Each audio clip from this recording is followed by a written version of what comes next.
If you're listening to this right now, I believe God Himself has arranged this moment. This isn't just another video, another message, or another voice online. This is a divine appointment. Because somebody watching this feels like they're at the breaking point. You've prayed, you've believed, you've waited, and now it feels like you're hanging on by a thread.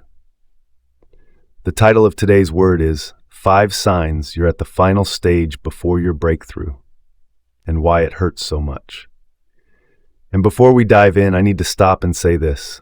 If you haven't subscribed to this channel yet, do it right now. This is not just about staying updated. It's about staying connected to the kind of faith-filled, prophetic words that will carry you through seasons like this. Hit that subscribe button so you don't miss the next word that could change your whole perspective. Now, let's be honest. There is a strange silence that comes right before a major breakthrough. But it's not a peaceful silence. It's pressure. It's not calm. It's suffocation. You feel like everything you've been fighting for is slipping through your hands. It's like God has gone silent. The fire that once burned in your heart feels like it's down to the final flicker. You may even be wondering, Lord, where are you? Have you forgotten me? But here's the truth I need you to hear. Your greatest pain often comes right before your greatest rise. Think about a woman in labor. The most intense contractions, the heaviest breathing, the tears, the shaking, all happen right before the baby arrives. In the same way, your life will feel the most chaotic, the most confusing, and the most crushing right before everything shifts. This is not the time to give up. This is not the time to retreat. This is the time to understand the signs. Because when you can recognize them, your perspective changes.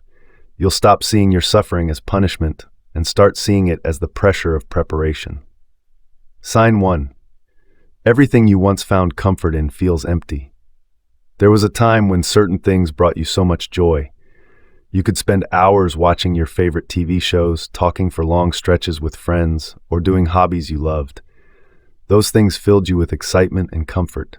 But now, something feels different. The joy has faded. The shows feel dull. The conversations feel shallow. Even the hobbies you once looked forward to no longer give you that spark. At first you might think, what's wrong with me? Am I depressed? Am I ungrateful? But the truth is, this is not a sign that something is wrong with you. It is a sign that God is shifting you. This is called divine detachment. Before your breakthrough comes, God will often begin to remove the comfort of old things so your hands are free to receive the new things He's preparing. He knows that if you keep holding tightly to what's familiar, you might miss what's better. Think about the Israelites in the wilderness. God gave them manna, bread from heaven, every single morning. For years, that manna was their life source. It was His provision for that season. But the moment they entered the Promised Land, something changed. Joshua 5:12 tells us the manna stopped. Why? Because the season had shifted. Manna was good for the wilderness, but God had something greater, a land flowing with milk and honey. It's the same in our lives. Sometimes God will close the chapter on what once sustained you because He's leading you into a season that will nourish you on a higher level. It's like a child outgrowing a favorite toy. The toy isn't bad, it's just no longer what they need. They've matured. And maturity often means letting go of what once felt enough, so you can embrace something better. So if you're in a place where what once fed you now feels tasteless, understand, you're not broken. You're being transitioned. You are being prepared for a Promised Land season, even if you can't see it yet.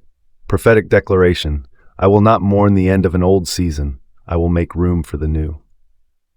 Sign 2. You feel deeply alone, even in a crowd. Have you ever been in a room full of people, laughing, talking, smiling, but inside, you feel invisible? You're there physically, but it's as though no one truly sees you. They might see your face, but they can't see the changes happening deep within your spirit. When God starts shifting your destiny, He often begins to separate you from certain circles. Not because you're better than anyone else, but because the calling on your life requires focus, clarity, and a new level of preparation. Sometimes the people around you are not moving at the same pace. And that's okay. Moses knew this feeling. Before he became the deliverer of Israel, he spent 40 years hidden away in the wilderness. Imagine that. 40 years where no one saw the leader inside him. David knew it too. Before he was crowned king, he was left alone tending sheep, forgotten even by his father when the prophet Samuel came looking for a king. And Jesus himself experienced it. Before his public ministry began, he was led by the Spirit into the wilderness, completely alone for 40 days. Here's the truth. Isolation is not always abandonment. Sometimes it is elevation. God will pull you aside not to punish you, but to prepare you. It's in the quiet moments, when the noise of the crowd fades, that you hear his voice more clearly than ever. Think of it like a photographer developing a picture. The image can't be exposed to too much light while it's developing. It has to be kept alone in a dark room for a season. That darkness is not destruction, it's preparation. So if you feel alone right now, don't rush to fill the silence with distractions or force yourself into spaces that no longer fit. Sit in it, learn from it, let it transform you from the inside out, because when the season of isolation ends, you'll step out stronger, clearer, and ready for what's next. Prophetic declaration: I am not abandoned, I am being prepared. Sign 3. You're being forced to confront the deepest parts of yourself. One of the clearest signs that you are right on the edge of a breakthrough is when God begins to turn the spotlight inward. He doesn't just focus on changing your surroundings, he starts changing you.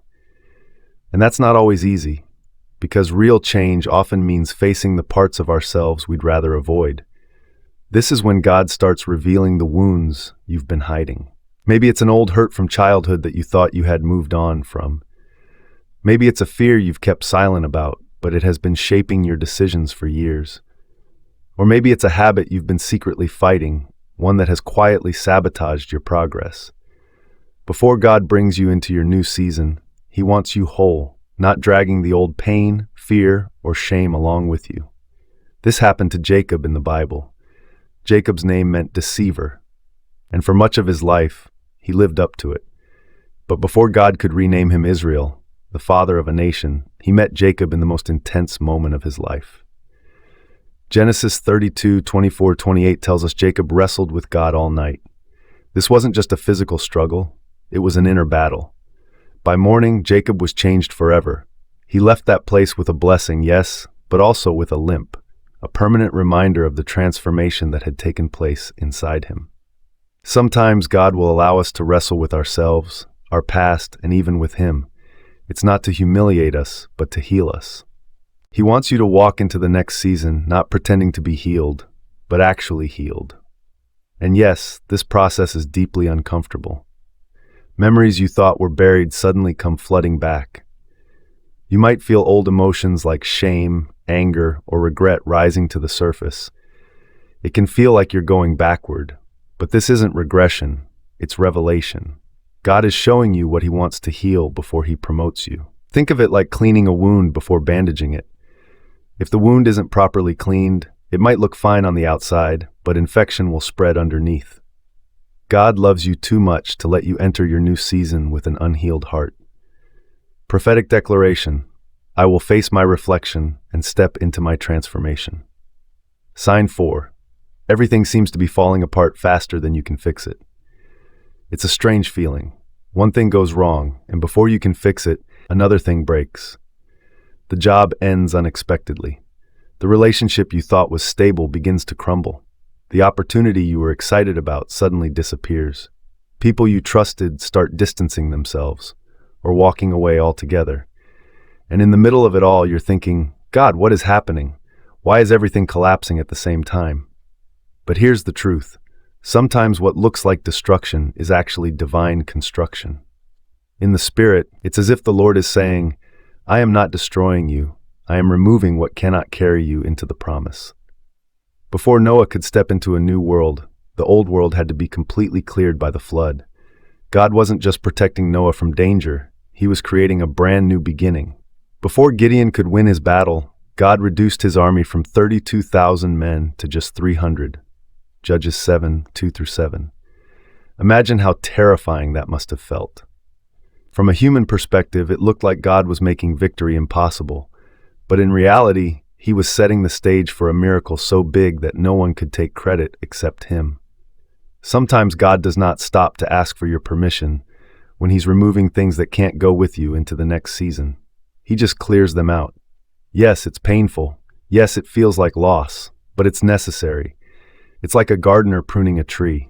At first, it looks like the gardener is harming the tree by cutting so many branches. But what's really happening is preparation. The pruning makes room for stronger growth, bigger fruit, and a healthier future. So if it feels like your life is falling apart, don't panic. God might be doing some holy clearing, making space for blessings that are too heavy for the old structure to hold. Prophetic declaration. I release what is leaving because I trust what is coming. Sign 5. You feel a deep, mysterious urge to let go, even though nothing makes sense. From the outside, nothing has changed, but inside you're detaching from things that once defined you. Certain people, certain routines, even certain dreams. It's like Abraham when God told him to leave his homeland to a place I will show you, Genesis 12. No map, no details, just trust. Letting go is not weakness, it's obedience.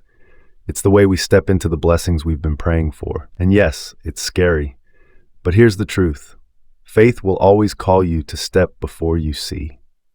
And let me pause here for a moment. If you haven't subscribed to this channel yet, now is the time. Staying connected to prophetic teaching like this will help you stay the course when everything in you wants to quit. The urge to let go is your spirit's way of saying, I've outgrown this level. You may not have all the answers, but God is already on the other side, preparing the place you're going. Here's the beauty. When you finally loosen your grip and surrender, the shift begins. Doors start opening without you forcing them. Peace returns. Opportunities align, and you realize you were never behind schedule. You were right on time for God's plan. That's why the pain you feel right now is not punishment, it's positioning. The silence is not abandonment, it's sacred space. The chaos is not destruction, it's preparation. If you hold on through this stage, you will see the promise. Just like Joseph went from the prison to the palace in a single day, Genesis 41, verse 14, your story can turn faster than you imagine. Prophetic declaration. My pain is proof that my promise is near. Before we end, I need to tell you this one last time. Subscribe to this channel today. Not because it helps me, but because it will keep you connected to faith-building words that will remind you who you are and where you're going. You are closer than you think. The pressure is the push before the birth. And on the other side of this season, you will not just see change, you will see transformation.